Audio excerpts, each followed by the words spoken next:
O tema da minha mensagem hoje é: surpresa, ele chegou.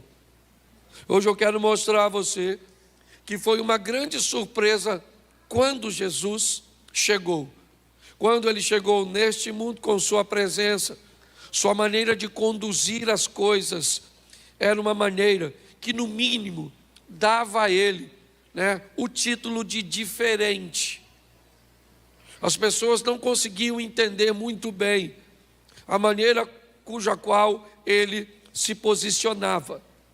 Então, quando nós olhamos para Jesus, por que ele era tão estranho? Por que pessoas achavam que ele era alguém tão estranho? Bom, fisicamente ele era semelhante a todos. Quando nós olhamos Judas Iscariotes, ele traindo Jesus, ele precisou oferecer aos soldados uma senha, um código, porque os soldados não sabiam diferenciar Jesus de seus discípulos. Jesus era tão parecido com seus discípulos que poucas pessoas, se não tivesse caminhando com ele, teria dificuldade.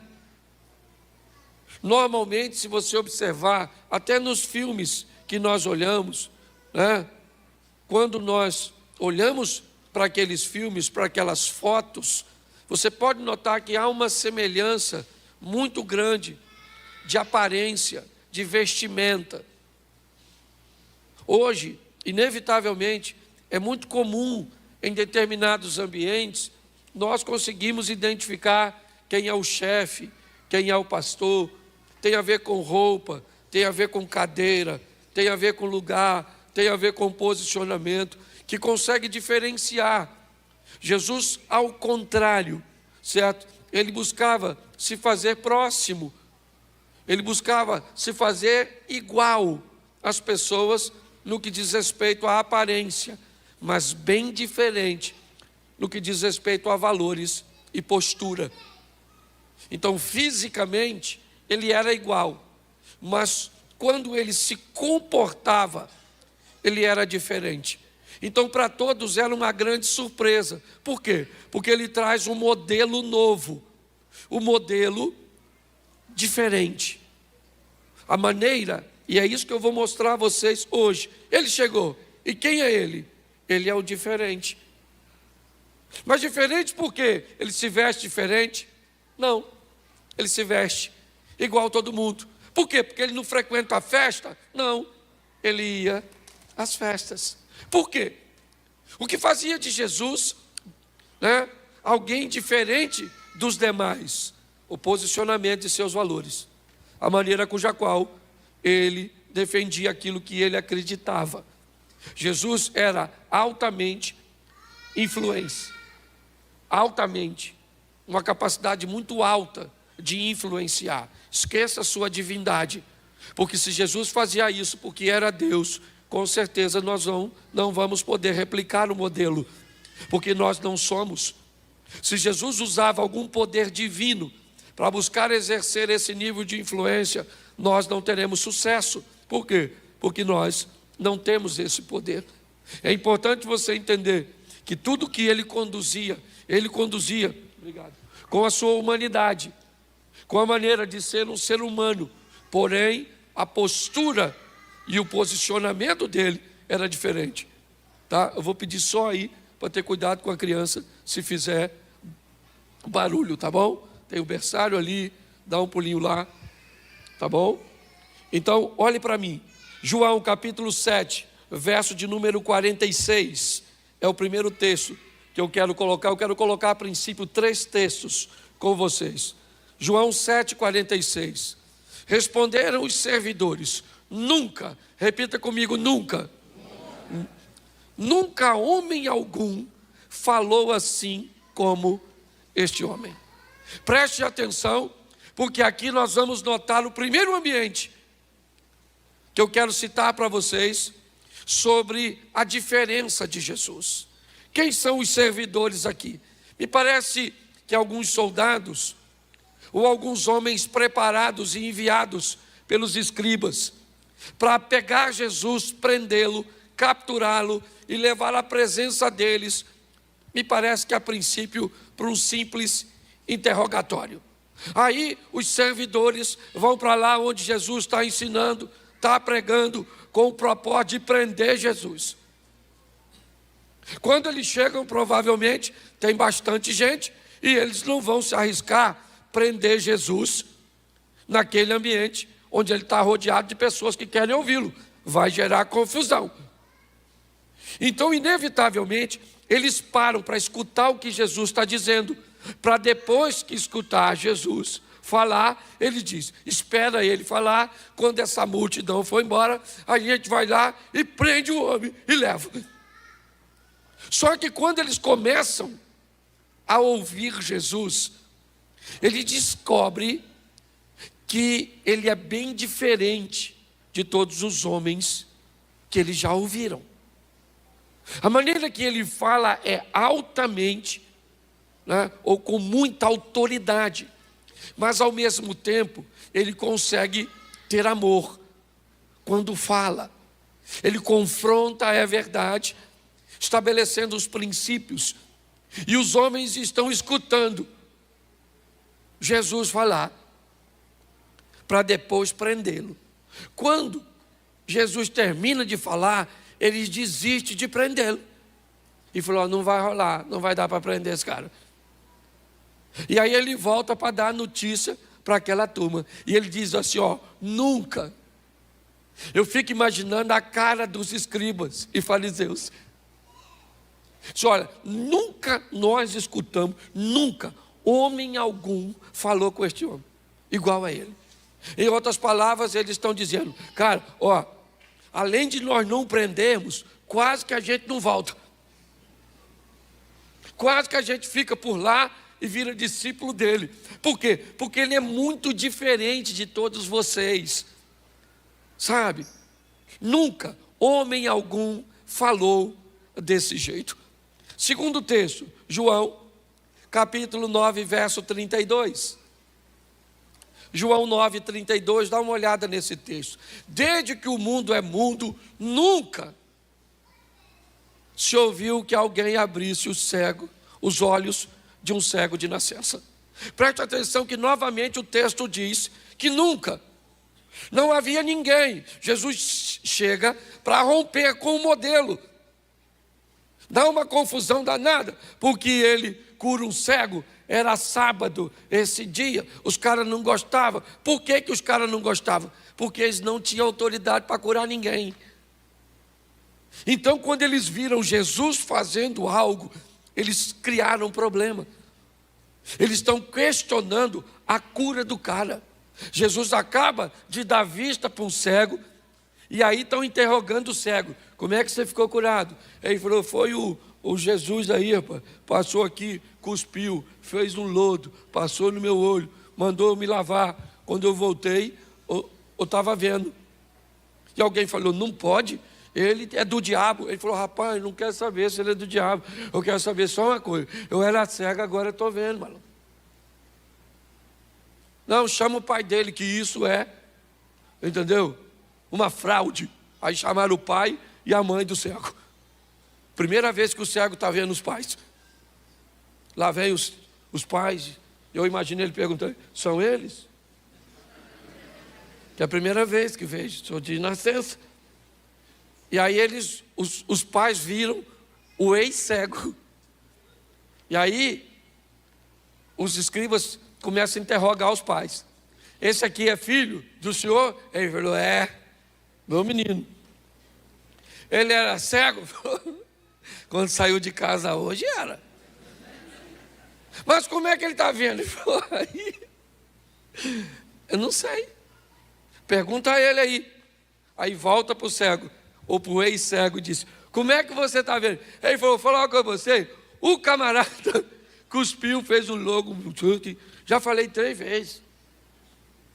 Ele falou, não pode, esse cara tem demônio. Ele falou, vou falar uma coisa para você, desde que o mundo é mundo, nunca se viu ninguém. Mas hoje é sábado, dane-se que hoje é sábado. Ainda bem que ele é diferente, quebra protocolo para fazer o bem. Ele não quebra princípio, mas quebra protocolo. Então preste atenção, Jesus era extremamente diferente. Por isso que ele chamou você para servir a ele. Por quê? Porque você também tem hora que você é cego. Tem hora que nós somos uma mula. Certo? Ah, mas ele não sabia disso. Sabia, mas ele é diferente. Qualquer um que chegasse para chamar discípulos, iria onde? Numa sinagoga. Ele vai caçar uns pescadorzinhos, cobradorzinhos de imposto. Só uma turma. Certo? Se você der uma olhada nos discípulos de Jesus, nem diácono seria aqui na igreja. Se depender da nossa seleção aqui, ninguém pensa. Judas ia sentar onde? E o Tomé, que precisava ver para crer. E o André, que levava tudo na brincadeira.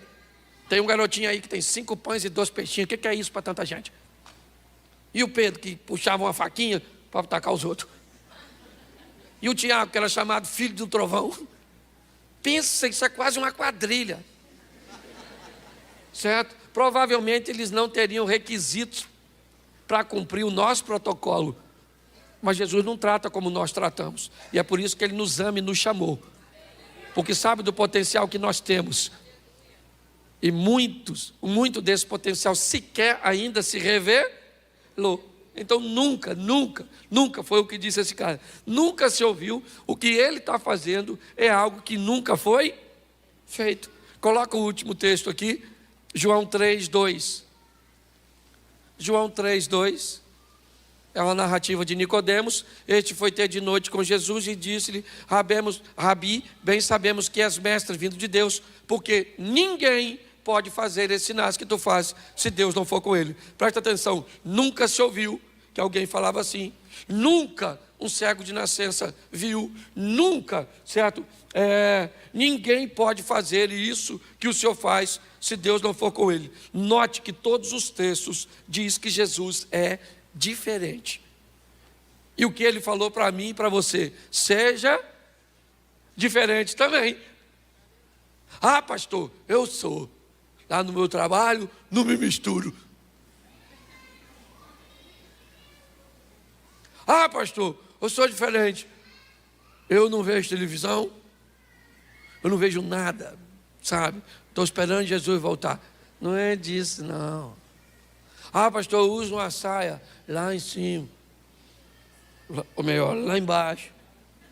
Certo? Falei, lá em cima parece ter rabo de cavalo crescendo para baixo. Certo? Então, o que é saia para a gente? Para a gente, projeto recomeçar. Ela não é nem aqui e nem aqui. É só descer um pouco, mediana. Você está entendendo? É equilíbrio. Então eu vou te mostrar agora por que é que ele, já deu para notar que ele é diferente, mas olha como ele vai agir, é que vai tumultuar a cabeça de todo mundo. Ele entra no lugar que ninguém entra e não é para ser influenciado, é para ser um influenciar isso. Porque tem gente que pode usar o que eu estou, pastor, por isso que eu vou no boteco, para influenciar. Eu até tomo um negocinho assim, mas eu prego a palavra. Não é disso que eu estou falando. Certo? Então preste atenção nesse texto, nesses textos. Vai ser rapidinho que a voz está bem. Primeiro, Jesus começa a quebrar um protocolo bem difícil daquela época. Conversar com mulher que não fosse a dele. Isso já era um problema. Se tivesse sozinha então, se iniciasse um diálogo, era pior ainda. E ele começa a quebrar algumas coisas. E só para você entender, vamos lá. Louvado seja Deus pelas mulheres. Tem mulher aí? Orgulho de ser mulher, orgulho de ser feminina.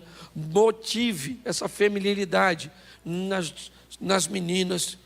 Bota brinquinho, bota batom, bota mesmo. Maneira, veste umas roupinhas. Se tem um troço que eu não gosto é de ver mulher com aparência de homem. Porque o homem é feio. Certo? Então, por favor, certo? Cuide dessas meninas. Louvado seja Deus pelas mulheres. Eu não gosto muito de feminismo, porque feminismo não gosta de mulher. Então seja feminina, querida. Olhe para o espelho e diga: eu me amo. Não estou bem, mas não sou a melhor versão de mim mesma no momento, certo? Mas eu ainda chego lá, ok? Então vamos lá? João 4,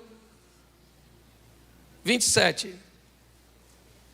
Note como é que sempre tem uma conotação de surpresa. Nisso vieram seus discípulos e maravilharam-se, ou seja, ficaram surpresos de que ele estivesse falando com uma mulher. Todavia, nenhum deles lhe perguntou, ou lhe disse: que perguntas? Ou por que fala com ela? Presta atenção, porque Jesus, ele vai ter um encontro com uma mulher sozinho. A dona foi tirar água, uma mulher de vidinha meio esquisita, certo? Provavelmente, se ela contasse para você que Jesus encontrou com ela sozinho, você não ia acreditar, porque você ia imaginar que Jesus apareceria num círculo de oração, num culto, numa igreja, mas nunca com a dona dessa de 5 maridos, uma vidinha bem complicadinha, certo? Ela está perto do poço e Jesus vai encontrar com ela. Por quê? Porque ele está quebrando, ele é diferente. Todo mundo via numa mulher, não fala não, só pensa. Se eu falasse para você aqui agora: tem uma dona em pé aqui, já casou 5 vezes, está caçando outro, e ainda está com o marido de outro aqui, o que você diria que ela é? Não fala não, só pensa. Uma mulher que teve 5 maridos, já está no 6º, pelo amor de Deus, dona, vai tomar uns remédios para baixar esse fogo, certo? Só que quando eu olho, Jesus marca um encontro com ela que ela nem sabe. Enquanto todo mundo está olhando aquela mulher por um prisma, por uma ótica, Jesus olha e diz assim: vou fazer dessa dona uma evangelista.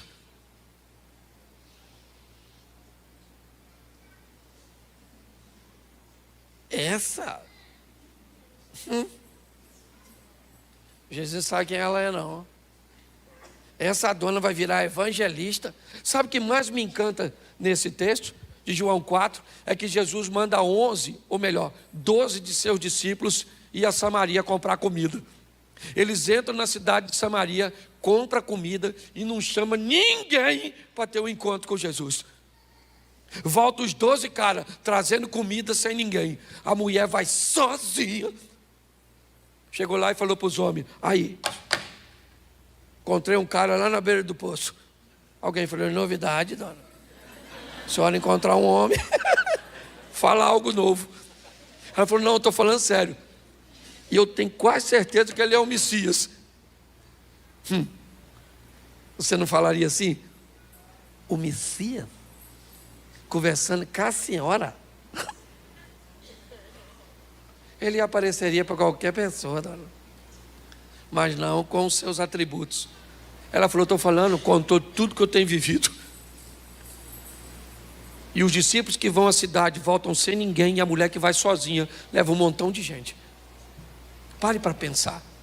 Ao quebrar os paradigmas, a romper de uma forma diferente, Jesus é capaz de transformar alguém que ninguém dava nada por ele em um potencial extraordinário para a expansão do seu reino. Deus não escolheu você e a mim por acaso. A minha vida era tão ruim que essa moça estava me namorando, e era meu tio que me criava.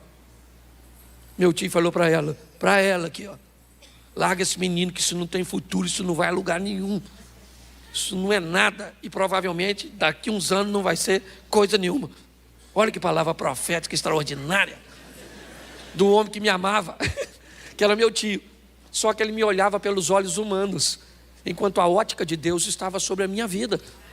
Deus sabe quem você é, não está enganado. Ele chamou você, sabe, porque pode fazer a sua vida ser extraordinário nessa terra, aqui. Tome posse disso. Posso ouvir um amém? Amém. Isso. Outra coisa, Lucas 19, 7.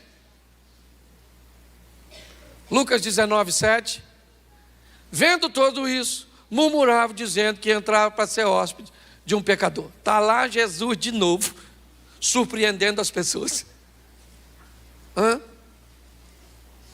Pare para pensar. Vamos imaginar o Papa, uma autoridade. Eu vou usar ele porque é uma grande autoridade religiosa. Vamos imaginar que ele viesse a Xerém. Onde você acha que ele iria? Provavelmente na paróquia. Sim ou não? Sim ou não? É. Ali para dentro, não sei se tem ainda, mas tinha a Casa da Luz Vermelha. Isso. O moço que algumas pessoas chamavam de sogro. Você acha que ele iria lá? Sim ou não? Sim ou não? Sim ou não? Claro que não. É a imagem dele. Pare para pensar. É a nossa imagem. Não estou falando mal. Estou usando ele porque é uma autoridade. É só isso. Eu estou dizendo o programa cujo qual nossa mente está estabelecida. Quando Jesus chega em Jericó, passando por Jericó, ele vai à casa de um cara que ninguém iria. Ele entra na casa do Zaqueu para comer com ele, para sentar com ele. Mas as pessoas não gostam disso. Por quê? Porque ele comia com pecadores. Ele conversava com mulheres. Ele conseguia enxergar nas pessoas coisas que as outras pessoas não conseguiam. Então ele estava sempre agindo de forma diferente. Quando Jesus termina o encontro com a mulher samaritana no poço, ela está diferente e ele está o mesmo. Quando Jesus sai da casa de Zaqueu, Jesus continua o mesmo e Zaqueu está diferente. Preste atenção. As pessoas ficam surpresas com o que ele está fazendo, mas o que ele está oferecendo é um modelo para mim e para você. É isso que aconteceu. Nossa, todos murmuravam e ficavam dizendo do lado de fora: olha, o seu mestre come com o pecador, já já ele vai estar pecando.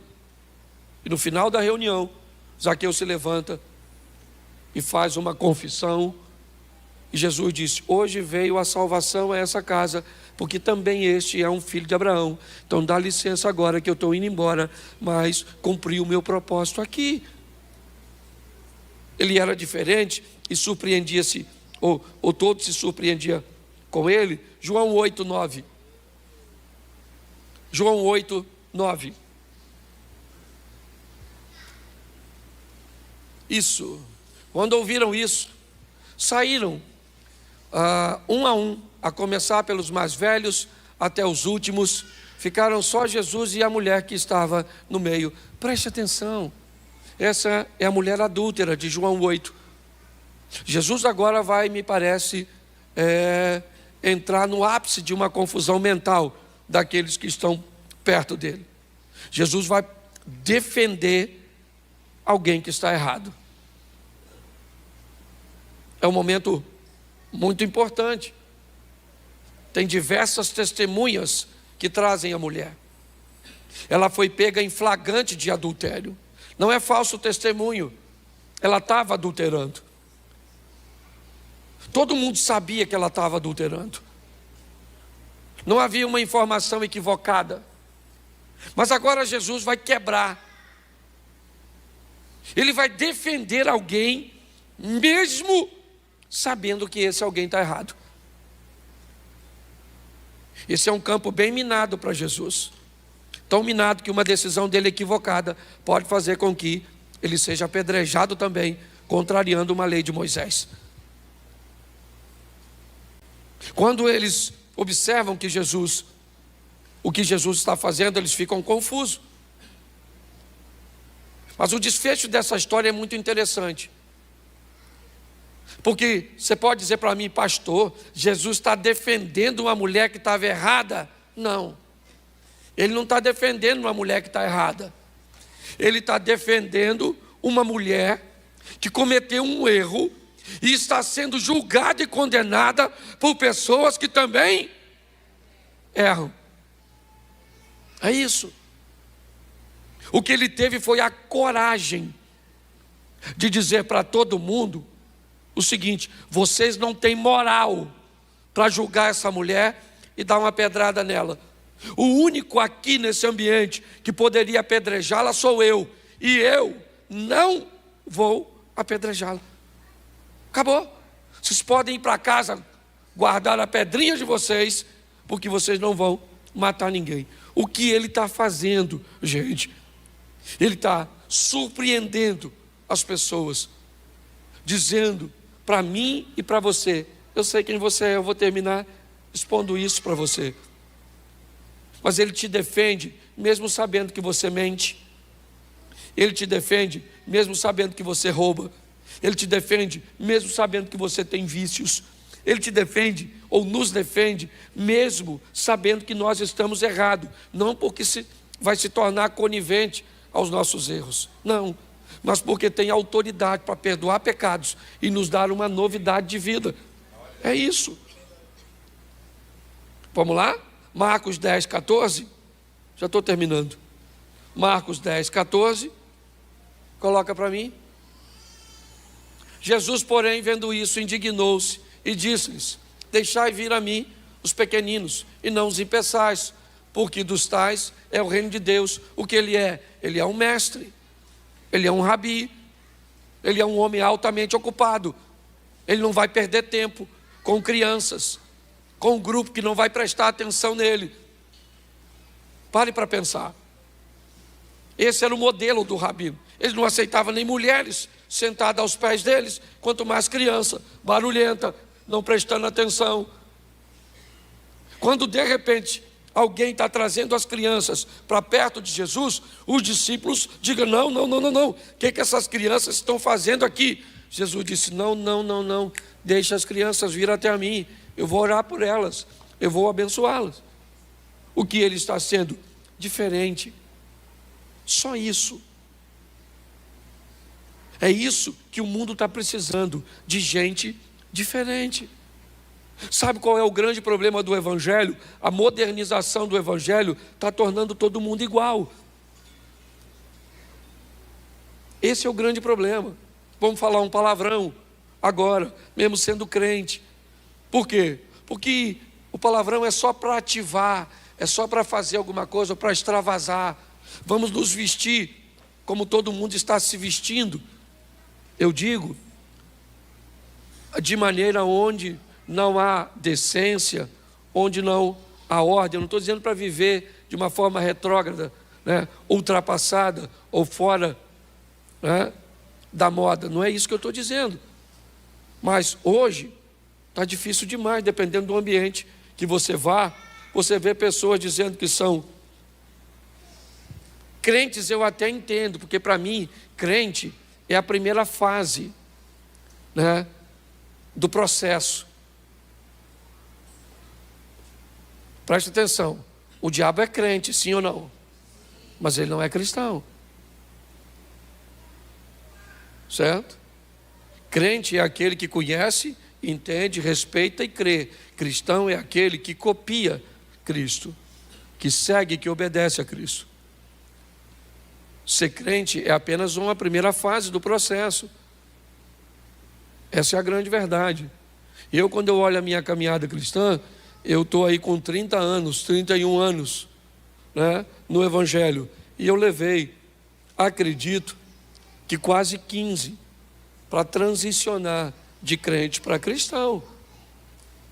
Eu conheço muita gente que ainda não transicionou. É o que o Eduardo estava falando aqui na palavra da oferta. As pessoas fazem as coisas, mas não sabem cuja motivação estão fazendo. Quando nós olhamos para esse posicionamento, o que nós estamos vendo é que Jesus está sendo diferente, de uma forma muito sutil, é verdade, mas é diferente. Por quê? Porque defende pessoas que estão sendo acusadas por gente que também erram, porque recebe gente que ninguém receberia, porque conversa com pessoas que ninguém conversaria, porque come com pecadores e se mantém íntegro. É isso. É esse tipo de cristãos que nós estamos precisando. Preste atenção nesse texto. Marcos 10, verso 24. Marcos 10, 24. Isso. E os discípulos se admiraram dessas suas palavras, mas Jesus, tornando a falar, disse: filhos, quão difícil é para os que confiam nas riquezas entrar no reino de Deus. Os discípulos agora ficam apavorados. Jesus acaba de dizer para um milionário, um cara cheio da grana, um garoto, um rapaz. Jesus disse: olha, vai, pega tudo que tu tens, dá aos pobres, dá para os pobres tudo que tu tem. Depois você vai ter um tesouro no céu, e aí você vem e me segue. Eles disseram: não, não é isso. Você tem que falar para ele que ele tem que se converter, pegar o dinheiro dele, ser dizimista, ser ofertante. O senhor está rompendo o modelo. Ele disse: não, ele está preso no dinheiro. Eu quero mostrar para ele e para todos que o meu modelo é diferente. Então ele pega tudo que tem, e se ele acha que eu estou mandando ele me seguir, porque eu estou de olho nos bens materiais, manda ele pegar todos os bens e dá para pobre. E quando ele não tiver nada, ele vem para mim, para que ele descubra que eu quero ele, não os bens dele. Porque a grande verdade é o seguinte, irmão: basta Jesus ter você, que ele tem tudo que você tem. E essa é a grande verdade. Ele quebra isso, porque ele é o líder. Ele precisa de dinheiro para seu ministério? Sim, ele precisa. Ele precisa de uma estrutura para fazer. Mas, quando ele diz isso, ele quebra, sabe, um modelo, dizendo: pega, e preste atenção que ele não está mandando o cara vender nada. Eu acabei de falar para você, esse texto do jovem rico, certo? Ele também está lá em Lucas 18. No 19, Jesus entra na casa do Zaqueu, que é rico. No capítulo 18, ele fala de um jovem rico, certo? E diz que é muito difícil um rico entrar no reino dos céus. Mas no 19, ele entra na casa de um rico e diz: hoje veio salvação a esta, porque o problema não é o dinheiro, é o coração. O coração do garoto está no dinheiro, o coração do homem, porque a diferença para ter dinheiro é só uma: é maturidade, meninice. Crianças pensam que o dinheiro é tudo. Homens maduros já sabem que não é. O dinheiro, querido, é um excelente escravo, mas é um péssimo senhor. E é assim que funciona. Jesus está quebrando quando ele diz para o camarada: lembra de Geazi? Quando Naamã quer dar uma oferta e Eliseu não recebe, Geazi fala: rapaz, você é doido? Esse novo convertido, cheio da grana, vamos depenar ele. Hoje a gente vive debaixo, infelizmente, de uma mentalidade assim: se o camarada tem dinheiro, é rico, ele é poderoso, ele tem. Jesus disse: olha, vende tudo que tu tem, dá para os pobres, você vai ter um tesouro no céu. Depois, quando você estiver duro, aí pode vir que eu quero você e não seu dinheiro. Ele não entendeu a mensagem, virou as costas e foi embora. Mas não era uma mensagem que seria dito por um fariseu. Não era. O próprio Judas, quando viu a mulher derramar um unguento nos pés de Jesus, disse: isso poderia ser vendido. Jesus falou: você não está entendendo. Os pobres vocês sempre vão ter convosco. Fica quieto, camarada, deixa a dona cumprir. É essa diferença, sabe, que nós precisamos muito mais do que olhar em Jesus, é ter no ambiente cujo qual nós frequentamos. Mas eu queria que você entendesse uma coisa. Marcos capítulo 4, verso 41. Marcos 4, 41. E sentiram um grande temor. Novamente eles estão surpresos.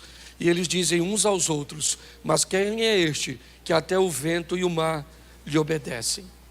Eles estão andando com Jesus, estão vendo Jesus conversar com gente que ninguém conversava.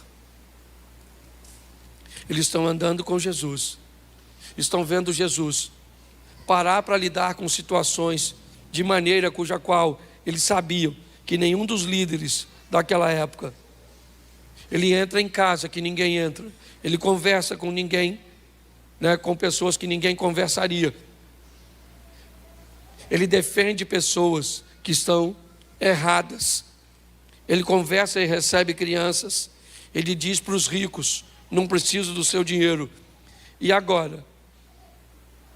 Ele diz para vento e o mar: fica quieto, acalma-te. Os discípulos estão entendendo que ele é muito diferente de tudo que eles já viram até o presente momento. Mas é com a mulher samaritana, é com Natanael, que Jesus mostra uma grande lição. João capítulo 4, verso 19. João 4, 19. E disse-lhe a mulher: Senhor, eu vejo que o Senhor é profeta.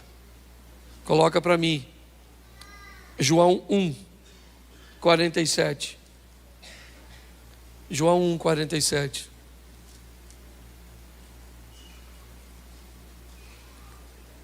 Jesus viu Natanael vir ter com ele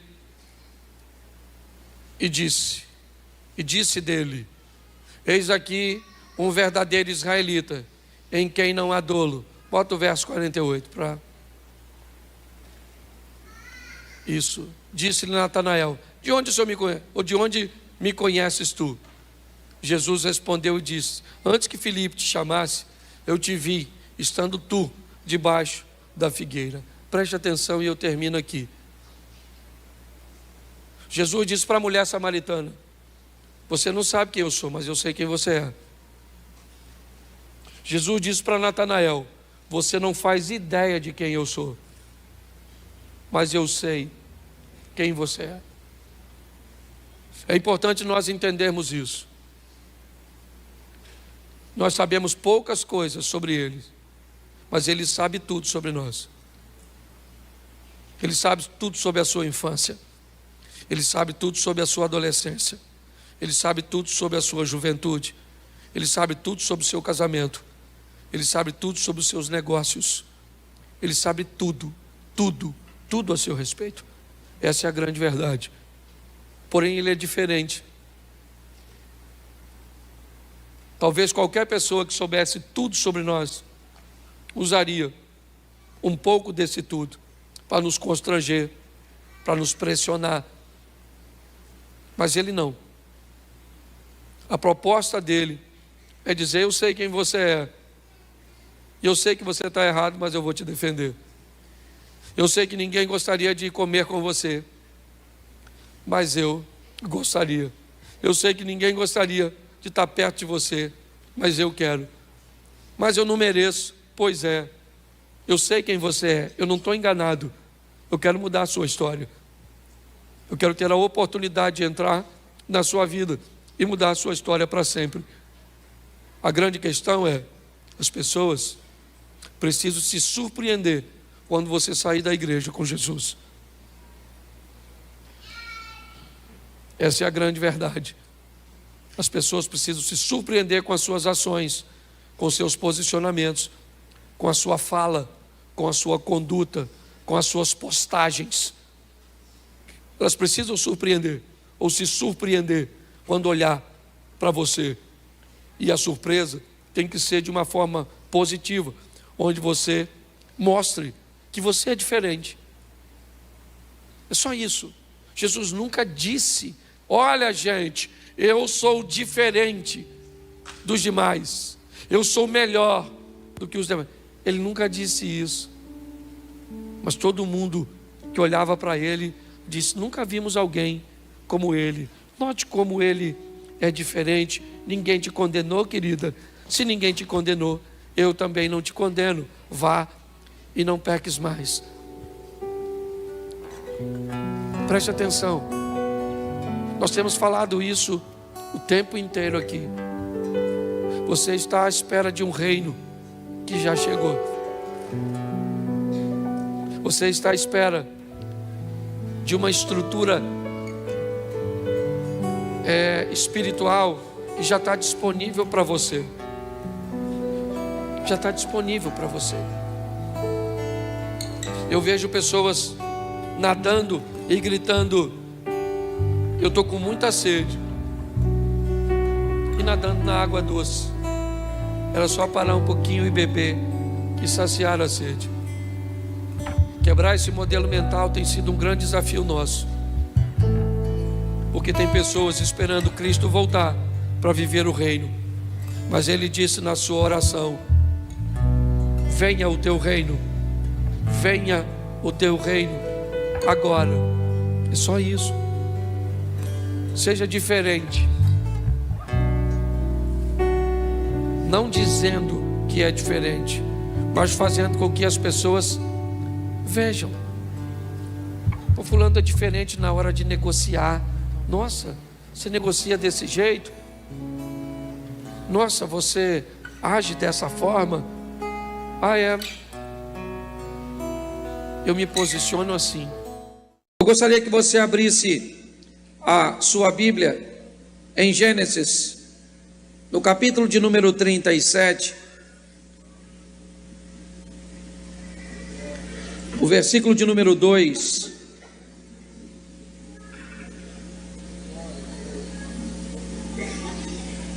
Gênesis 37,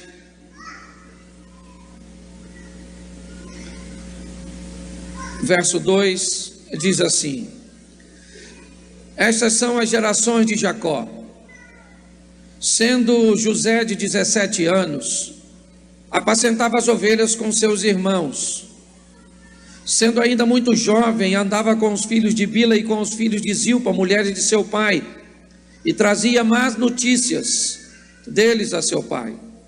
Israel amava mais a José do que todos os seus filhos, porque era filho da sua velhice.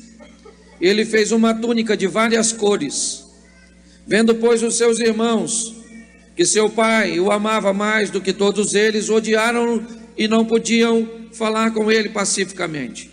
Teve José um sonho e contou aos seus irmãos, e por isso o odiaram ainda mais. Feche os seus olhos mais uma vez. Pai, continua falando conosco e usa-me como um canal de bênção nesta hora, pelo poder do nome de Jesus. Amém. Glória a Deus. Amém. Eu quero conversar com vocês nessa noite sobre alguém que recebeu uma missão de Deus. E é muito importante nós entendermos, deixa eu fazer uma aplicação aqui: missão e propósito. O que é missão? Missão é aquilo que eu vim comissionado para fazer. O que é propósito? É estar no local onde eu consiga desenvolver a minha missão. Quando nós olhamos uma lâmina de barbear, se você olhar essa lâmina isoladamente fora do aparelho, provavelmente você sabe qual é a missão dela. A missão dela é fazer a barba. Então, ao olhar para uma lâmina de barbear fora do aparelho, você reconhece a sua missão, mas sabe que ela está incapacitada de realizar seu propósito. Porque para realizar o propósito, a lâmina precisa estar no lugar certo, ela precisa estar no aparelho para desempenhar a sua missão. Então, quando alguém reconhece o que veio fazer, mas não se posiciona no local para que aquilo aconteça, ele sabe sua missão, mas não tem propósito. Então é muito importante nós entendermos isso, porque eu vejo muita gente com potencial muito grande no que diz respeito à missão, mas fora do contexto onde irá desempenhá-la. Ou seja, o tempo passa, ela é capaz de visualizar, de identificar pessoas que chegaram depois dela posteriormente, foram capazes de entender a missão que tinha, acharam o propósito e foram desempenhar aquilo que foram chamados.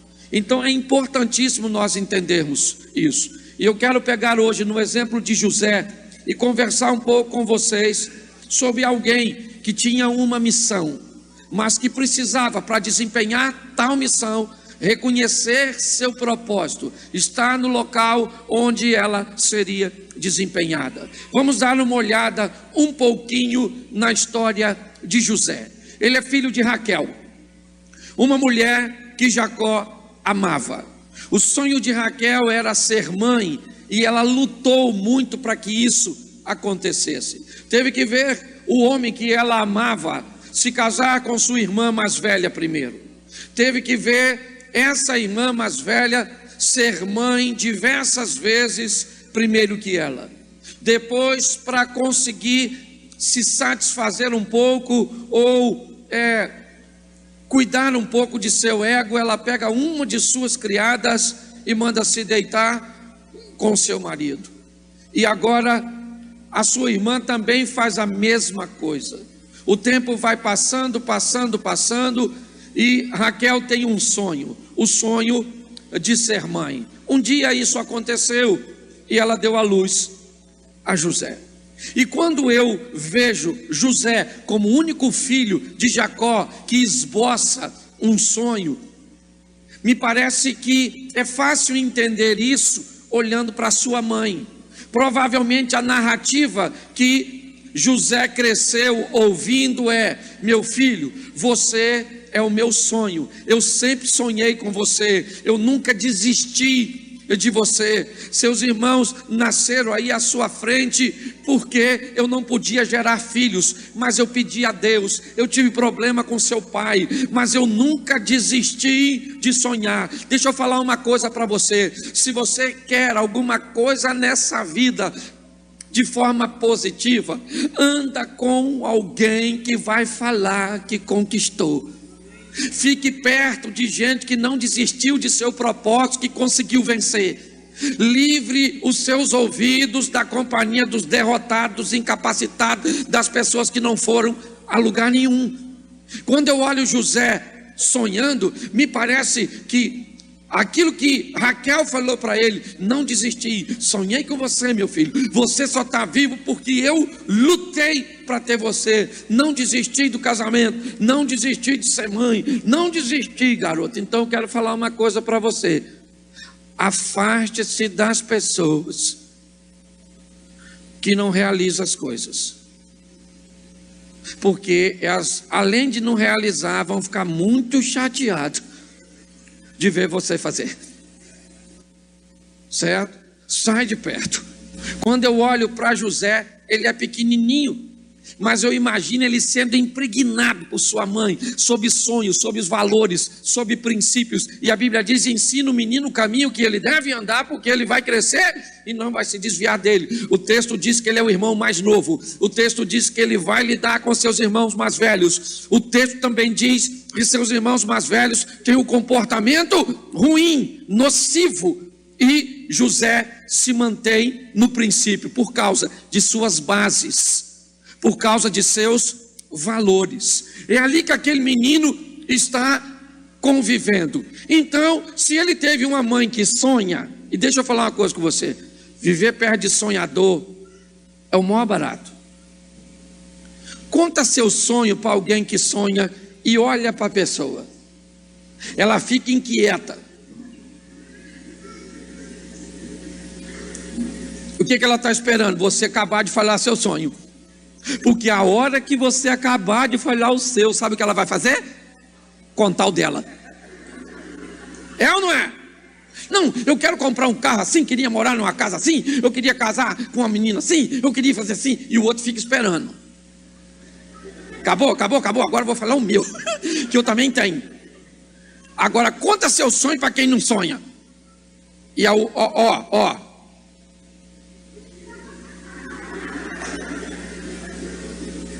está pensando que você é quem? Porque quem não sonha detesta quem sonha. Então, posso falar uma coisa para você? Amém?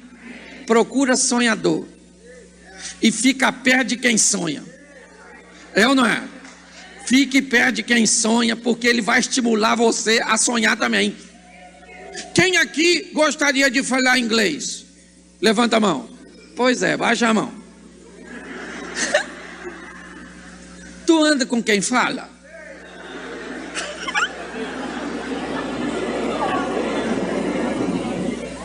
Se tu quer falar, anda com quem fala. Se aproxima de quem fala. Escuta a música que tu não entende hoje. Semana retrasada eu estava conversando com um homem que foi candidato à presidência do Congo. E eu notei que ele falava muito bem o português. E eu perguntei a ele: mas espera aí, o Congo não fala a língua portuguesa. E ele disse: não, pastor, é que Deus me aproximou do Brasil e eu pedi a Deus que me desse a língua. Comecei a ouvir, comecei a me interessar. O cara estava falando português muito bem. Então escute só, nossos sonhos, eles têm que trazer consigo compromisso para alcançá-lo. Porque tem gente que pensa que sonha, mas ele não sonha, ele delira. Delírio é algo muito parecido com sonho, só que não traz consigo compromisso. O sonhador, ele quer passar na faculdade, mas ele e o delirante, ele quer passar, ele tem fé para passar, ele só não passa, porque sem estudar dá ruim. Pensa no macumbeiro que estudou fazendo a prova do lado de um crente que fala a língua estranha, já leu a Bíblia 5 vezes e ora umas 3 vezes por dia. Os dois vão fazer a prova do Enem. Qual dos dois passa? Qual dos dois passa? O macumbeiro que estudou ou o crente espiritual? Mas isso é uma injustiça. O cara tem fé para remover montanha. Pois é, e o macumbeiro nem precisou sacrificar a penosa para passar. Ele simplesmente estudou. Cuidado que você pode estar rindo de você mesmo. Não, gente, às vezes a gente pede coisa a Deus que nós sabemos que não vão ganhar. Entende? A senhora fala, queria um homem bonito, rico, inteligente, louro, do olho azul, fiel, crente. Para casar com quem? A senhora não tem requisito para preencher a ficha, para se candidatar. Todas as vezes que você vê um sonhador, o sonhador traz consigo afinco, dedicação, trabalho. Ele vai orar, mas ele vai trabalhar. Ele vai fazer tudo que suas mãos puderem fazer. E o que suas mãos não puderem fazer, seus joelhos farão, dobrando-se a Deus. Entendeu? Nós temos que entender que para alcançar nossos sonhos, nossas mãos entrarão em ação para fazer tudo o que puder ser feito. E quando a força de suas mãos se encerrarem, ainda te sobraram seus? Então vai para lá, meu filho, e fala com o Eterno. Tem gente que quer joelhar. Senhor, o faraó vindo aí, o mar também está aí, as colinas estão lá, precisamos, Senhor. Deus falou: Moisés, vai dar ruim, maluco. Ou tu levanta e atravessa o mar, ou o faraó vai arrebentar vocês aí, filho. Porque agora não é hora de orar, agora é hora de... É isso aí, querido. Faça tudo que você puder. Quando não der mais, dobra esse joelhinho seu, move os céus, porque os céus operam a nosso favor. Escute só. Olha o sonho do José. Primeiro ele sonha com seus molhos, ou com os molhos de seus irmãos diante dos dele, mas depois ele sonha com sol e lua. Lembra disso? Sim ou não? Isso é o resultado da missão. Gênesis capítulo 1, Deus cria um astro para governar o dia. Que astro é? Que astro é? Em Gênesis ainda, Deus cria um astro para governar a noite. Qual é? Então ele sonhou com o sol e... O que que o sonho dele está dizendo? Que ele vai ser governador. Entendeu? Só que ele ainda não sabe. Olhe bem. E ele vai contar seu sonho para quem? Para quem? Isso, que não sonha. E se tem uma coisa que você tem que aprender, você quer caminhar com o pai, tu tem que aprender a lidar com o irmão. Quem matou Abel? Não, fala assim, o irmão dele. É isso aí, só para facilitar. José foi vendido por quem? Quem criou problema com Davi? Jefté teve problema com quem? E tu pensa que tu é diferente. Então, fala para quem está do teu lado assim: aprenda que seu negócio não é com seus irmãos, seu negócio é com seu pai. Você está entendendo? Quem entende que seu negócio é com seu pai, para de ter problema com seus. Está lá a história do filho pródigo. O filho pródigo tem problema com quem? O irmão dele. Olha só, o José conta para os irmãos o sonho. Aí que os irmãos ficaram doidos. Os irmãos falaram: esse miserável desse sonhador que anda de tênis da Nike, iPhone X, que papai dá para ele, para a gente nós estamos no iPhone 5, certo? Que não baixa nem mais aplicativo. Estava ruim, só estou contextualizando. Estava ruim para os meninos.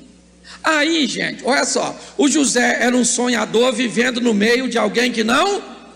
O pai dele acreditava no sonho dele? Não, só ficou guardando no coração. Os irmãos acreditavam? A mãe, a turma toda? Então, querido, ou Deus tira José dali, ou é só uma questão de tempo até o sonho dele perder força. Você está entendendo? Nós temos que sair do meio dos cabeças de bagre, cabeça de rolinha, as turmas que não pensam, porque pensar parece que dói para algumas pessoas. Tem gente que não pensa. Esse dia, acabou um culto, cheguei com minha mulher em casa, minha mulher falou: viu aquilo? Eu falei: viu o que, menino? Lá na igreja, que absurdo. Eu falei: absurdo? Que absurdo na igreja, garoto? Uma menina com cabelo azul. Eu falei: eu vi. Você não acha aqui esquisito? Eu falei: acho. Meu Deus. Aí eu falei para ela assim: seu cabelo é louro? Amarelo? Ela falou: você sabe que não, é preto. E tá falando da menina que pintou de azul. Amarelo é de Deus.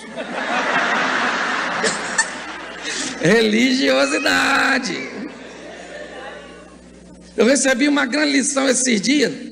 Fui no local, uma igreja de um amigo, e é uma igreja bem elitizada, e ele tem um fotógrafo na igreja, que é um cara que se destaca na profissão.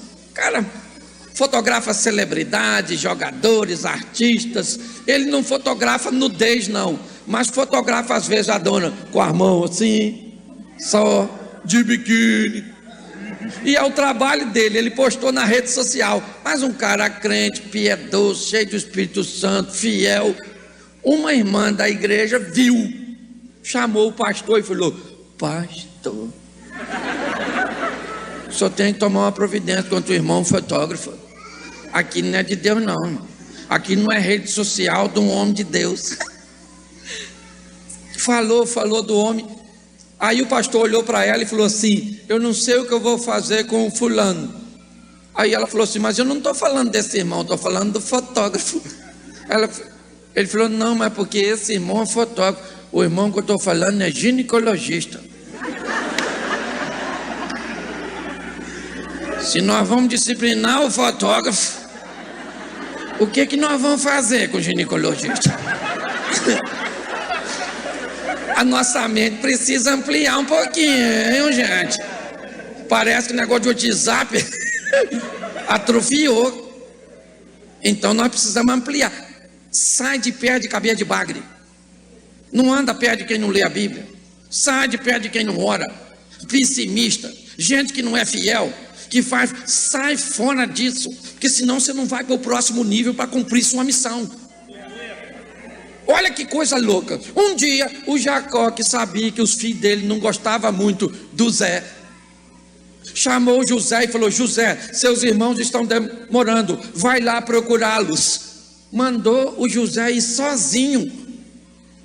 Poxa, tem alguma coisa de errado. E o José foi procurar os irmãos. Chegou lá no campo, não achou. Se ele não achou, o que ele vai fazer?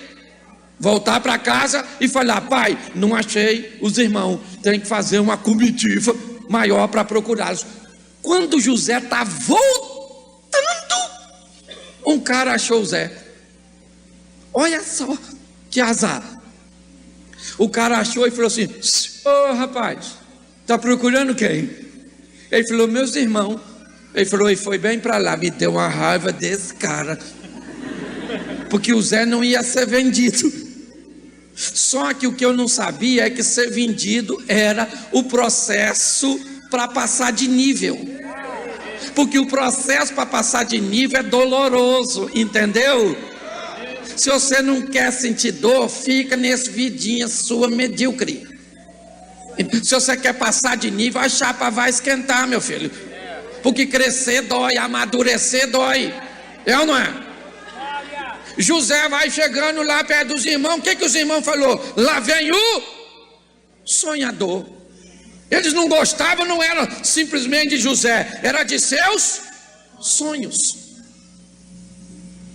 Por quê? Porque ele tinha comportamento que sustentava os seus sonhos. Essa é a grande verdade, gente.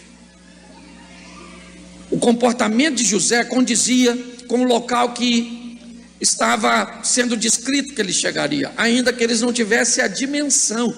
Nunca aquela família entenderia que um menino daquele se tornaria o governador de uma das maiores nações da época. José então é jogado numa cisterna, e depois você lê, porque parece que os irmãos de José estão decidindo seu futuro. Judá disse: vamos matá-lo. Rúben, o primogênito, disse: não, senhor, não vai matar ele não. Mata, não mata, mata, não mata. Eu imagino José dentro da cisterna falando: morri, não morri, morri, não morri. Porque não parece que a decisão está na mão deles, sim ou não? Pois é, mas não está. A caneta que escreve o futuro de José está nas mãos do Senhor dos Exércitos. O que você precisa saber é quem é que está por detrás do texto. Quem é que está escrevendo o seu futuro? Quem é o dramaturgo que está escrevendo a dramaturgia da sua história? Se você souber quem é, suba no palco da vida e vá protagonizar suas histórias de milagre com ele. Nós temos que entender isso. A caneta que escreve o futuro de José está na mão de quem? Está na mão de quem? E a sua? Então, meu filho, fica tranquilo. Porque, gente, a sua vida, tem gente que entra no meu gabinete e conta umas histórias que a vida dele é um drama. Eu choro. A pessoa chega lá: não, sério, poxa, Jesus, difícil sua vida. Já tem gente que entra lá, me conta a história, parece um filme de terror. Eu nem durmo depois do gabinete, tem que dormir de luz acesa. Tem gente que entra lá no meu gabinete e conta a sua história de vida, que é ficção. Gente que vive no mundo da lua. Eu olho, saio de lá, gravidade zero. Mas tem gente que entra lá e é uma aventura, um Indiana Jones. Pastor, quase morri ontem, bati com o carro, quase fui atropelado, minha mulher quase me largou, meu filho ficou meio doido, mas melhorou. Isso, Deus fez um milagre. E eu falo: é isso aí, Indiana Jones, é isso aí. Porque viver com Deus é maravilhoso. É uma grande aventura. Isso muitas vezes perigosa. Quando nós olhamos para isso aqui, parece que o futuro de José está se decidindo ali do lado de fora, mas o futuro dele está sendo decidido nos céus. E pronto. Quem é que vem? Uma caravana de ismaelita. E os irmãos de José vendem o José, certo? Como escravo para o Egito. José é vendido como? Me ajude aí, como? E como escravo ele é revendido no Egito para trabalhar na casa de Potifar.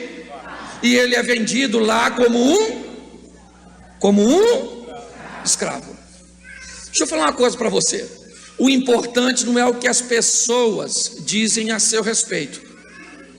O importante é como o seu comportamento fala quem você é. Para todo mundo José era um, menos para ele. Não interessa o título que as pessoas vão te dar. Isso não define quem você é. O que define quem você é são os resultados de suas escolhas. É isso que funciona, certo? Então diziam que José era um escravo. Isso é o que falavam dele. O que falam de você? Saiba que você está rodeado por uma grande nuvem de testemunhas. E quanto mais observações estiver em torno da sua vida, significa que é maior a missão que Deus tem através de você. Se ninguém te vê e não fala nada a seu respeito, é porque você é um Zé Ruelo, um Zé Rosquinha. Agora, se as pessoas estão interessadas na sua vida, olha ela, lá vem ela passando, olha como é que ela é, olha, tudo, isso, e ele é assim. Se as pessoas estão falando de tu, é porque tem missão por trás desse negócio. Só que você tem que saber se elas falam com razão ou sem razão, porque tem gente que dá motivo, é ou não é? Para que seja falado, aí é outra coisa, certo? O José chega e é vendido na casa de Potifar, um homem rico, que tem acesso aos corredores do palácio do faraó. E lá está José. O texto diz que na casa de Potifar, Deus era com José queria estar no Egito, sim ou não? Mas ele estava. Mas ele queria. Mas ele estava. Mas ele queria. Mas ele estava. Mas ele queria. Mas ele estava. Por quê? Porque às vezes a vida vai te levar para lugares que você não quer ir. Mas quando a vida te levar para lugares que você não quer ir, leve Deus como seu companheiro de viagem. Na casa de Potifar, Deus era com José. E a casa de Potifar começou a prosperar. Porque você precisa definir nessa vida se tu é termômetro ou tu é termostato. Termômetro é um aparelho que mede a temperatura do ambiente. Termostato é um aparelho que diz a que temperatura o ambiente fica. Então você decide se quando você chega, você só se adequa à temperatura do local, ou você diz a que temperatura o local fica porque você chegou e pronto. Você sabe que isso é possível. Há um tempo atrás eu estava chegando lá para tomar um café no Starbucks, lá em Xerém, entendeu? Uma lanchonete muito requintada, que tem... Aqui tem aquela sujeira da chapa que fica na orla do pão, silhueta. Pensa num troço extraordinário. E quando eu passei, eu vi um grupo de amigos conversando, falando de mulher. Fulano é gostosinha, peguei ciclano. E a gente converte, mas não fica surdo. Então eu escutei que a conversa era. Passei, pedi meu pão, peguei meu café, falei, eu vou acabar com essa conversa agora. Entrei no meio e falei para ele assim, estão falando de quê? Um rapaz falou assim, deixa para lá, pastor, como é que está a igreja? Porque você tem que definir quem você é. José chegou na casa de Potifar, a casa de Potifar teve que mudar. Com a presença de um que nunca foi, só era para as pessoas. Você sabe por quanto tempo eu tive que ouvir e ainda tenho que ouvir que eu sou um palhaço?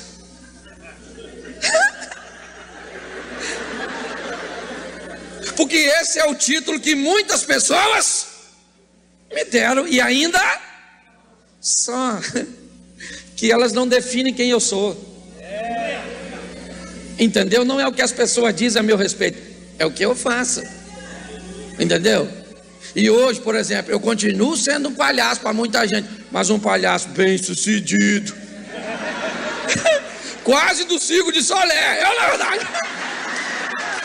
Irmão, não interessa o que as pessoas vão falar a seu respeito. Você precisa definir quem você é. Ele está lá agora e todo mundo acha que ele é menos ele. José é um cara extraordinário. E você sabe o que é a casa de Potifar? A casa de um homem rico, E você sabe o que ele está fazendo lá? Estágio. Porque lembra, ele vai ser governador para administrar 7 anos de prosperidade. Então foi aprender a... Tu já ouviu que tu não deve desprezar o tempo das pequenas coisas? Ele foi aprender a gerenciar os recursos da casa de Potifar, e da casa de Potifar ele aprendeu para gerenciar os recursos de uma nação inteira. Tem gente que despreza o tempo das pequenas coisas, o tempo das missões pequenininhas que Deus vai te dar para tu desempenhar. Entra no banheiro da igreja e vê um papel higiênico caído no chão. Você pensa, eu não sou diácono, não sou zelador da igreja. E Deus está falando, eu só quero saber se você é apto para entender que aquilo pertence à minha casa e não ao pastor e não à igreja. E se você for capaz de colocar um papel higiênico no local, se você for capaz de apagar uma luz que está acesa, você está me demonstrando que é capaz de ir para grandes coisas. Mas se você é capaz de negligenciar pequenas coisas, você não está apto para estar nas grandes. Você está entendendo? José vai aprender a administrar a casa de Potifar, e ela é o estágio para aprender a administrar os 7 anos de prosperidade. Mas ele está crescendo, se expandindo. A casa de Potifar é um local bom, sim ou não?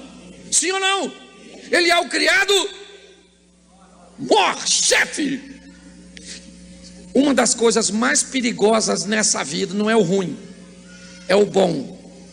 Porque o bom pode impedir você de alcançar o sensacional. Bom, menino, tá bom. Tá bom. Cuidado com o bom, porque o bom é muito perigoso. O bom deixa você medíocre, e medíocre não é ruim, medíocre é estar na média. Só que você tem que ir acima da média. Você está entendendo? Você tem que crescer, prosperar. Gente, quem é você? Fala assim, eu sou o objeto de propaganda de Deus. As pessoas têm que olhar para a minha vida e para a sua e falar, o que você tem? Eu tenho Deus. Nossa, mas é Deus mesmo, é Deus. Ou alguém vai falar assim, o que tu tem? Você fala, é Deus. Sério? Nossa, menino, precisa arrumar alguém melhor, porque Deus não está dando conta da sua vida. Não, tem gente ruim mesmo. Aliás, tem gente que faz tanta besteira nessa vida que o diabo nem precisa ir lá. O diabo fica olhando a vida de umas pessoas e fala, caramba, que legal, eu vou anotar isso aqui para usar com os outros. Esse cara aqui é bom para fazer coisa ruim. Vou arrumar uma vaga para ele aqui no inferno. Não. Você está rindo? Mas olha só, ele agora está lá, e lá é bom ou não? Lá é bom? Bom! Sim ou não? Então ele quer sair de lá? Quer sair de lá? Então Deus vai ter que tirá-lo. Entendeu? Porque quando você não quer sair, quer queimar e ficar lá, Deus fala, então vou arrancar você daí. Você quer ficar no bonzinho? A mulher do Potifar ficou de olho no Zé, falando, pô Zé, você é um cara maneiro, pega eu, poxa. O Zé falou, não, maluca, eu não posso pegar você não, porque o patrão falou que eu podia tomar conta de tudo menos de... Você acha que Potifar falou isso com ele? Não, porque tem coisas que as pessoas não precisam nos dizer, nós temos que saber que é errado. Tem coisas que as pessoas não têm que nos proibir, nós temos é que ter princípios para dizer não. Potifar nunca falou que era para não mexer com a mulher dele, mas o José falou, seu marido falou para não mexer em tu. Mas a dona era doida. A dona queria o Zé e falou, não Zé, eu quero você Zé, me pega. E devia ser gostosa, porque era para acabar com o sonho. Mulher feia não acaba com o sonho, é pesadelo, é na verdade. Olha aqui, olha para mim. Se você está achando que para tirar o sonho de Deus da sua vida, o diabo vai negociar com você com coisas ruins, você está muito enganado. O diabo vai te oferecer coisa boa, para ver se você troca o sonho. É ou não é? Se o Zé se deita com a mulher de Potifar, sabe quem ele seria? O medíocre, amante da mulher do patrão. Mas ele falou, não vou pegar. E a mulher, me pega. E ele, caraca, mano, difícil, hein? Pegar essa maluca não. Rapaz, mas tô afinzão. Eu queria que você entendesse isso, filho. Por favor, não dê uma de Super-Homem nem Mulher Maravilha. Tu não é da Marvel, entendeu? Tu não é. Tu tem desejo, tu tem desejo, tu tem desejo, entendeu? Tu é gente, tu é gente, certo? Tem gente que gosta da manguaça, gosta, então tem que lutar para não beber. Tem gente que gosta do pozinho, tem que lutar para não cheirar. Tem gente que gosta de cerol, tem que lutar. Hormônio não aceita Jesus, é luta. Eu vejo gente que diz assim, eu não tenho tentação. Tu tá na terra ou tu é assim integrante de The Walking Dead? Tu é zumbi? Então é maneiro ver uma menina crente, cheia do Espírito Santo, e namorar, e o corpo dela falar, Senhor, tô vendo ele em cima de mim aqui, ó. Oh meu Deus, mas eu sou solteira. E o Espírito Santo falar, calma, calma, querido, controla, isso aí, querido. E você falar, louvado seja o Eterno, menino. Nem segura na minha mão que hoje o negócio está difícil. Vai embora mais cedo que hoje nós não podemos namorar. Isso é maravilhoso. É ser muito mais gente do que dizer, eu não sinto nada com meu namorado. É namorar um menino e dizer, ele nem encosta em mim. Menino. Se seu namorado não tem um sonho de rasgar você no meio, larga ele. Larga ele, que isso não vai muito longe, não. Ué? Eu tô mentindo? O José queria ou não queria? Sim ou não? Sim ou não? Mas ele fez? Mas ele queria? Mas ele fez? Então, querido, vamos fazer do mesmo jeito. Nós queremos, mas não vamos fazer, porque maior é o que está em nós do que o que está no mundo. Porque a vara e o cajado do Senhor é o que nos consola. Porque sem santificação ninguém verá Deus. Isso é avivamento. Esse é avivado o suficiente para vencer o poder do pecado. O Zé falou, não pego. A maluca falou, eu te garro. A dona agarrou o Zé e falou, vem neném. E o Zé empurrou a maluca, vazou. E a maluca ficou gritando, tarado, maníaco do Egito. Tentou, aí chegou o Potifar. Potifar falou, o que que foi? Que foi? O Zé quis pegar eu. O Potifar mandou prender o Zé. O Potifar era o que do José? Era o que do José? Dono, sim ou não? Então a vida de José estava na mão de quem? José era um estrangeiro escravo, sim ou não?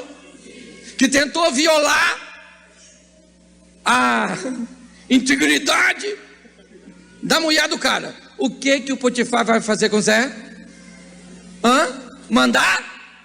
Matar, gente. Por que ele não mata? Porque tem alguém escrevendo essa história.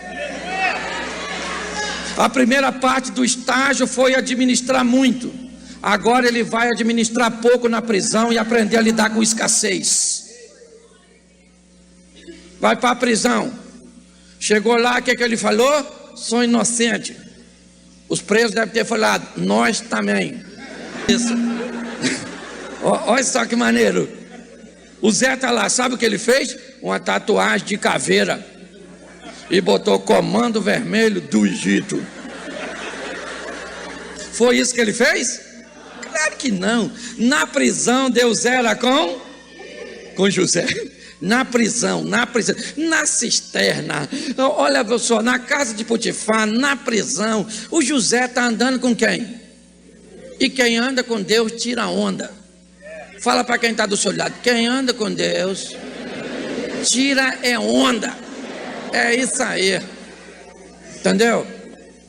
Lá na prisão, o José está lá, organizou as coisas, o carcereiro gostou do Zé, o celular para entrar passava por ele, aquela coisa tudo. O Zé está lá comandando tudo. Só que a prisão era ruim, sim ou não? Sim ou não? Então ele quer sair de lá. A casa de Potifar era boa? Ele queria sair? Mas a prisão é ruim. Ele quer sair? Sim ou não? Pois é, querido. Seja bom ou ruim o local que você está, aprenda o mais rápido a lição que ele vai te trazer, para que você possa sair dele. O José tem um sonho, ou melhor, o copeiro tem um sonho, e ele sonha do produto da vide, que ele espreme e volta para servir. Preste atenção no sonho. O padeiro tem um sonho: diversos pães, cestos na cabeça, mãos de padeiro. Um sonha com o produto da vide que é exprimido para servir a outro. Quem sonha com aquilo que sai de Cristo para servir a outro vai ver seu sonho realizado. Quem sonha com as obras de sua mão e bota na cabeça querendo aparecer vai morrer. Porque nossos sonhos são feitos para que Deus seja glorificado através dele. Nossos sonhos são feitos para que outras pessoas se beneficiem deles. E nossos sonhos, em último lugar, é para satisfazer a nós mesmos. José agora está ali diante dos dois homens. Um ele vê morrer em 3 dias, e outro ele vê servir o faraó. José queria sair da prisão, sim ou não? Sim ou não? Então ele chama o copeiro e diz: quando tu chegar lá, cara, fala de mim. Fala que eu não agarrei a mulher não, poxa. Você sabe que eu sou um cara maneiro. O texto diz que o copeiro foi servir o faraó e fez o quê? Fez o quê? Se esqueceu do Zé. Ô gente, como é que você esquece de um cara que interpretou seu sonho? Olhe bem, que está contigo preso há tanto tempo. Em 3 dias dá para esquecer? Sim ou não? Sim ou não? Mas quem é que está escrevendo a história? Então Deus escreveu: esqueça do Zé, porque se ele sair agora, ele vai ser seu auxiliar na cozinha. E eu não quero ele como auxiliar na cozinha, eu quero ele no governo. Você está entendendo? Não tente queimar etapa, sair de onde Deus quer que você fique antes de aprender a lição. Entenda isso. O copeiro esqueceu do Zé. Esqueceu. O tempo passou. O faraó foi dormir. E ele sonhou com a vaca magrela canibal, que comia a vaca gorda, e com as espigas que comia a outra. Eu não sei como é que espiga come outra. Vaca eu ainda sei que tem boca. Esse cara sonhou com desenho animado, os vegetais. Deve ser. Espiga comendo a outra. O faraó acordou meio doido. Falou: nossa, eu tive um sonho, ô copeiro. Traz aí um negócio para eu beber, que eu tive um sonho muito esquisito, rapaz. Umas vacas magrelas, canibal, e umas espigas que comia a outra, rapaz. Estou perturbado com esse sonho.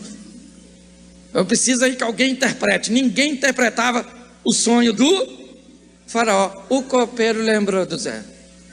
O copeiro falou: caraca, esqueci do Zé, caramba. 1 ano depois. Caraca, o Zé. Caramba, como é que eu fui esquecer do Zé, rapaz? Um cara maneiro igual o Zé.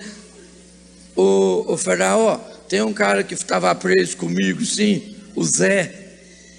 Aquele que ele tentou pegar a mulher do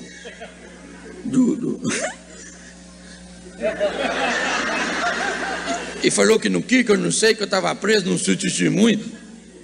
Mas ele interpreta a sonho, interpretou o meu que eu voltei a servir, interpretou o do copeiro, o do padeiro, que Deus o tenha.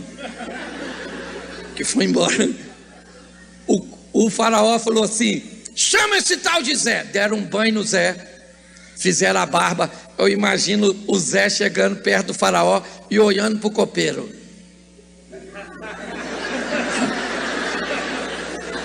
Antes tarde do que nunca, né, parceiro? O faraó falou: ô Zé, o negócio é o seguinte, irmão. Sonhei com uma vaquinha magrelinha que comia outra, uma espiga cheinha, estou perturbado, ninguém sabe. O copeiro falou que tu interpreta sonho. Olha o que o José falou: eu não, mas tem um Deus que me trouxe para cá para uns caminhos meio esquisitos. E esse Deus sabe de todas as coisas, deixa eu conversar com ele. E o Zé foi falar com Deus. Sabe por que muita gente não alcança seus propósitos? Porque não vai conversar com Deus. Ô gente, oração é um negócio ultra mega super power, poderoso. E tem gente que não ora porque diz que não sabe orar. Eu preciso te estimular a orar. O que é orar? O que é orar, igreja? Falar. Você não fala? Então fala com... Mas é que às vezes vem uns caras orar na igreja que parece que nós não sabemos, que eles mudam a voz na hora. Agora nós vamos entrar na presença de Deus. Estava onde antes? Não, tem uns troços que eu não consigo entender. Esse dia estou eu cantando um hino, não estou cantando um hino que Deus abre porta onde não tem parede. Falei, abre porta onde não tem parede. Ué, mas não tem parede, como é que tem porta? Eu vou cantar isso não, é? Não tem paredezinha, não tem porta. Eu vi esse povo é doido, quer botar a porta onde não tem parede, pra quê? Eu nem passo pela porta, não tem parede, eu vou do lado, assim. Olha pra porta, quer ficar fechada, fica maluca. Eu, na verdade, eu vou entrar. Depois diz que sou eu que sou doido. É muita loucura. Olha só. Tem coisa, gente. Orar. Aí o cara vai orar, faz assim, ó. Vamos entrar na presença de Deus, na oração. Feche os seus olhos, curve vossas frontes. Fronte.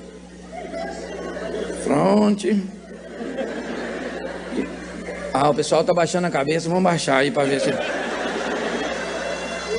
Fronte deve estar por perto do chão, alguma coisa assim, né? E aí começa. Amado Deus, Pai das luzes, Príncipe da paz, o inefável, longânimo, benigno, estamos reunidos nesses conclaves, pelos beneplácitos de sua... A igreja fala assim, eu nem vou orar mais, maluco. Eu nem sei falar isso com cravo. Que é isso, irmãos? Maluco fumou o quê? Estou fazendo apologia à ignorância, não. Eu estou estimulando você a orar. Assim, ó, quer ver? Assim, ó. Pode orar também lá na Academia Brasileira de Letras. Mas, ó. Isso também é oração. Senhor, eu vim aqui falar com o senhor assim, até porque o pastor Cláudio falou lá que nós temos que orar. E o senhor sabe que eu não estou muito acostumado a conversar com o senhor, então não repara não, porque eu não sei, nem sei como é que é. Ele só falou que tem que ser no nome de Jesus. Então, em nome de Jesus, eu vim aqui falar com o senhor. Tá bom? Vou explicar as coisas para o senhor aí que está difícil. Olha, eu estou desempregado e não estudei. A crise no país está aí, mas eu soube que o senhor pode me ajudar. É ou não é? Arruma um emprego aí e eu digo para os outros que sei fazer tudo. Mas na verdade é que eu não sei fazer nada. Então, para não doer em mim, eu falo que é tudo, é ou não é? Então eu estou precisando de um milagre, você já viu, né? Te aceitei, pois é. Me falaram que o senhor me aceitou também, então vamos ver o que dá para fazer. Olha, também estou com problema no casamento. Falar com o senhor. Eu não sabia que tinha que falar com o senhor para casar. Peguei aquela mulher lá, nossa, que é isso, né? Eu saio de casa, ela sai também, parece que tem rodinha no pé. A mulher anda o dia inteiro na rua. Então, vou falar com o senhor. Tá difícil o meu casamento, também estou precisando aí de uma ajuda. E os filhos que eu fiz nela?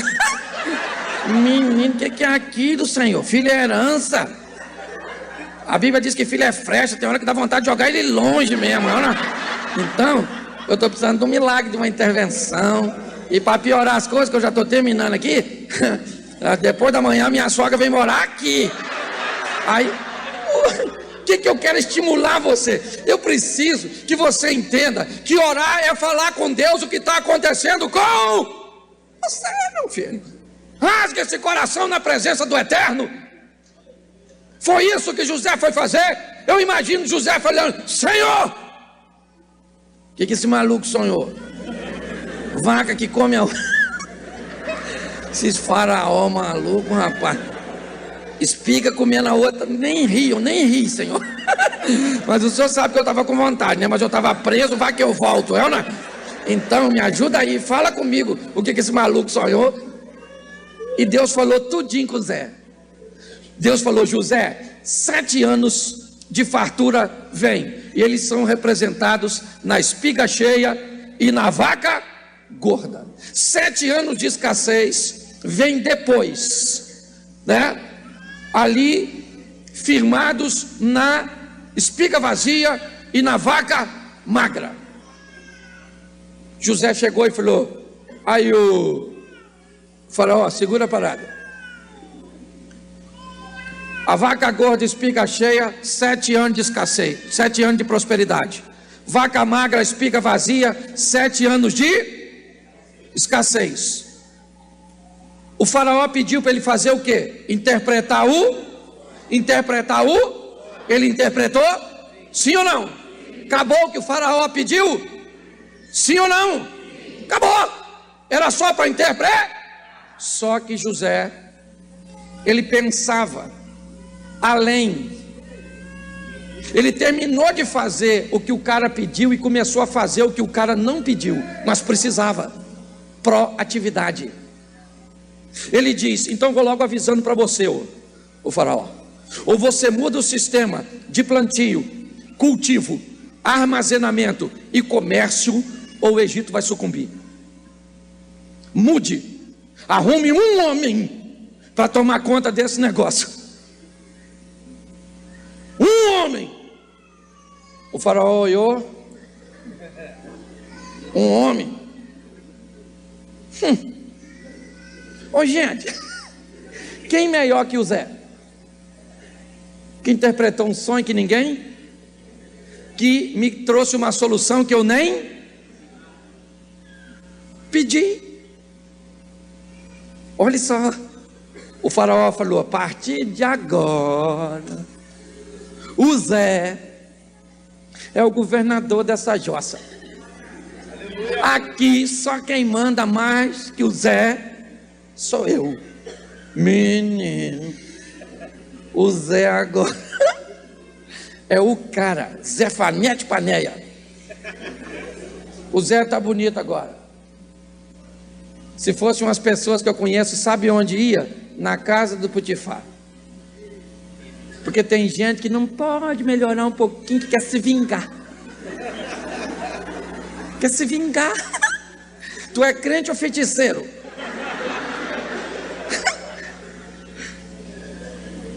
O Zé poderia ir lá na casa, chama o Potifar e fala com ele que é o Zefanete Pané, o governador dessa jossa, e manda a mulher dele vir também.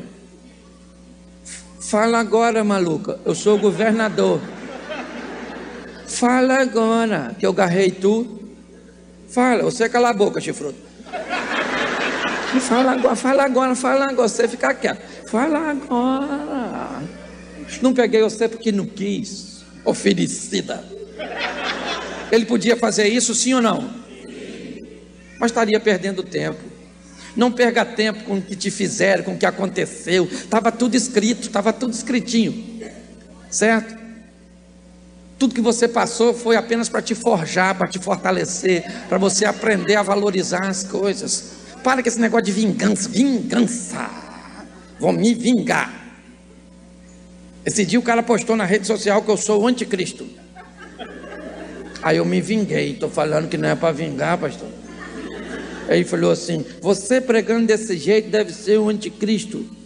Aí eu escrevi embaixo assim, falei, eu não sou não, mas se eu for, você deve ser a besta. Aí ele bloqueou eu, não quis conversar mais que eu não. Ele traumatizou. José agora é o governador? Sim ou não? Sim, bonito na fotografia. O cara casou, andava de camelão, carro com 2 cavalos de força, aquela biga, aquela coisa extraordinária, vestindo um Armani, usando um Rolex. O Zé estava bonito na fotografia no Egito. Até que o tempo de escassez chegou. Quem é que foi fazer compra no supermercado do Egito? Os irmãozinhos dele com aquelas carinhas de fuinha. O texto diz que José conheceu seus irmãos, mas seus irmãos não conheceram José. É fácil entender. As provações, as etapas que nós atravessamos, tiraram, aquilo que nós éramos e colocaram sobre nós aquilo que nós somos. Você lembra quando Jesus liberta o gadareno, o que Jesus diz para ele? Vá para a tua casa e para os teus e mostra para eles. Mostra com o quê? Me dá o Pentateuco, me dá a Torá, me dá os profetas menores, me dá a exegese, que hermenêutica eu vou usar, teologia do Velho Testamento. Não, querido, eu quero que você faça o seguinte: vá para a tua família e mostra para ele quem era você antes de mim e quem você se tornou depois que eu... É só isso. O que eu quero que eles olhem para a sua vida e descubram que alguém passou e tirou você de onde você estava e colocou você onde você está. Porque hoje nós estamos tentando falar com as pessoas sobre um Deus que não está sobre nós, mas apenas no nosso conhecimento. Nós temos que mostrar esse povo com vida. Essa galerinha aí, esses adolescentes, tem que ir para a escola para tocar o terror, entendeu? Mas não, chega lá, fica com vergonha de dizer, você é crente? Eu vou lá na igreja assim de vez em quando, minha mãe é. Só mesmo, maluco. E qual é a parada? Vou lá, qual é pra tu? Tem uns parceiros meus que entrou dentro do fogo e não queimou. Tem um outro maluco também, que é meu parente, que estava numa cova e o leão nem comeu. Mas tem um pequenininho, especialista em tacar pedra. Aprendi com ele. Isso. Um outro garoto igual eu assim, menino, alimentou uma multidão parceira e ia com Jesus. Ele levou o produto, Jesus fez a multiplicação. Uma menininha que mudou a história de Naamã. Meu irmão, está na hora da gente mostrar para esse povo quem é o nosso Deus, meu irmão. Vá para a sua escola e descubra 5, 6 meninas. Eu sei que adolescente e jovem gosta dessa parada. Chega lá, quem são vocês? Nós somos a coalizão. Viemos aqui para tocar o terror. A professora, não tem inferno. Não tem não, senhora. Então a senhora vai sozinha. Manda lembrança para o Satanás, porque tem sim, viu? Essa praga está querendo levar vocês para o inferno. E deixa que Deus resolve o restante. Mas não, eles não têm medo de falar. Quem tem medo somos nós. Tem que ter cuidado com isso aí. O que nós estamos vendo lá? Agora, o José está lá. Vem os irmãos não o conhecem, mas ele conheceu os seus e ficou nervoso quando viu. Os irmãos se curvou, ali se cumpriu o sonho. E ele falou para os irmãos: vocês são espiões. Não são. Cala essa boca. Quem manda aqui sou eu. Cala a boca. Prendeu. Eu gosto disso, que ele ficou nervoso. Mostra que ele é gente. Gostei de ver ele nervoso. Mas 3 dias depois o nervoso passou. Ele falou: vou soltar meus irmãos, poxa. Soltou os irmãos. Aí fica aquela conversinha de vai lá, traz aqui, até que vem Benjamim. E José quer ficar com Benjamim. E Judá diz: não, você não pode ficar com esse. Deixa eu explicar uma coisa para você, o Zé Fané de Paneia. Nós temos um irmão, o Zé, falecido. Que Deus o tenha. O Zé morreu novo, menino. E esse aí agora é o nosso irmão mais novo. Se ele ficar aqui, papai morre. Aí o Zé mandou todo mundo sair. Falou para os seus irmãos assim: vocês sabem quem sou eu? Os irmãos falaram: o governador. Ele falou, não, tirou aquela indumentária igual o rei Júlia no Madagascar, puxou e disse, eu sou o Zé. Os irmãos falaram, que Zé, maluco? O Zé, irmão de vocês, que falou, não vende não, não vende não, não vende não. Caralho, o Zé, agora deu ruim. O José falou assim, calma, vocês não me venderam, Deus que me enviou na frente para a conservação da alma.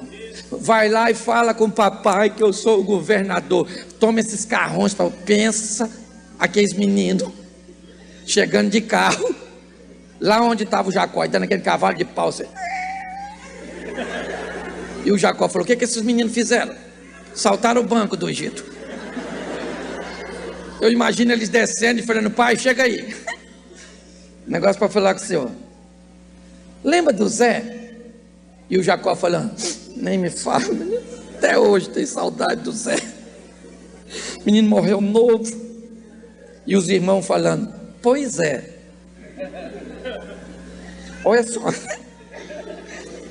O Zé não morreu não, pai. Nós vendemos, Zé. Mas vou falar uma coisa para o senhor, ainda bem que nós vendemos.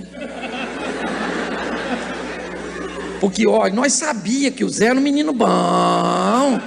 O Zé ia ser coisa grande nessa vida.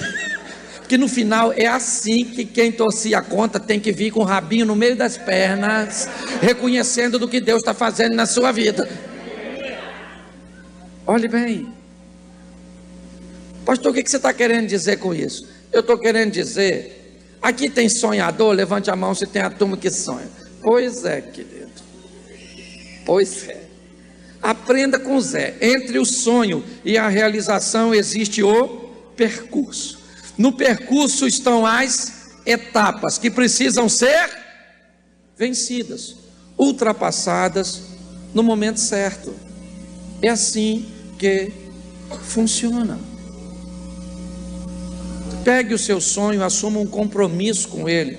Veja se tu não está delirando, sabe? Querendo algo e não está fazendo nada com suas mãos. É uma parceria a realização. Mãos e joelhos, mãos e joelhos, mãos e joelhos. Seja feita a sua vontade, assim na terra como? Terra, céus, joelhos. As pessoas... Eu tenho uma propriedade pequenininha em Xerém, e eu comprei ela há 10 anos. Há 7 anos eu construo nela. E num determinado momento, eu criei uma rua indo para o nada. Ela bate na cerca da minha propriedade. Logo depois tem um córrego passando, que divide a minha propriedade do meu vizinho. E há mais ou menos 5 anos atrás, quando eu fui, já estava terminando uma boa parte da estrutura, eu estou fazendo lá uma clínica contra divórcio, e eu fiz aquela rua e as pessoas me perguntavam, o que é isso aí? Eu falava, uma rua, mas ela está indo para onde? Eu falei, ela está indo para o terreno do vizinho, porque eu ainda pretendo comprar o terreno do vizinho. Não sei quanto, mas eu pretendo. Mas é um cara que não vende nada para ninguém. Até porque é um milionário, é um camarada que não precisa de grana. E aí, eu orando, e estou construindo tudo, e o pessoal, você não vai fazer nada nesse espaço? Eu falei, não, isso aqui é a rua. Há 20 dias atrás, o proprietário me procura 3 vezes no sítio. Os meus funcionários que estão trabalhando me chamaram e falaram, pastor, ele veio te procurar. Eu encontrei com ele, ele falou, posso ir lá tomar um café contigo, Cláudio? Eu falei, pode. Chegou lá e ele me disse assim, Cláudio, eu comprei uma propriedade e queria saber se eu comprei bem ou não, como se fosse uma consultoria. Só que o cara manja muito mais disso do que eu. É um cara com muito dinheiro. E ele está me contando e eu estou pensando, não tem cabimento o que esse cara está fazendo aqui. Ele não veio aqui para me pedir consultoria. Ele veio aqui para me falar dele, do terreno dele, que eu estou de olho 7 anos. Até encaixou com a palavra de hoje. Aí ele terminou de falar, eu falei, cara, posso falar uma coisa para tu? Não tem lógica tu tá aqui assim não. Deixa eu te mostrar uma coisa. Eu fui lá e mostrei a rua, tá vendo essa rua? Ela vai bem pro seu terreno. Que eu estou orando para comprar esse pedaço aqui. Ele falou, eu vou mandar limpar e vou medir. Eu vou vender para você.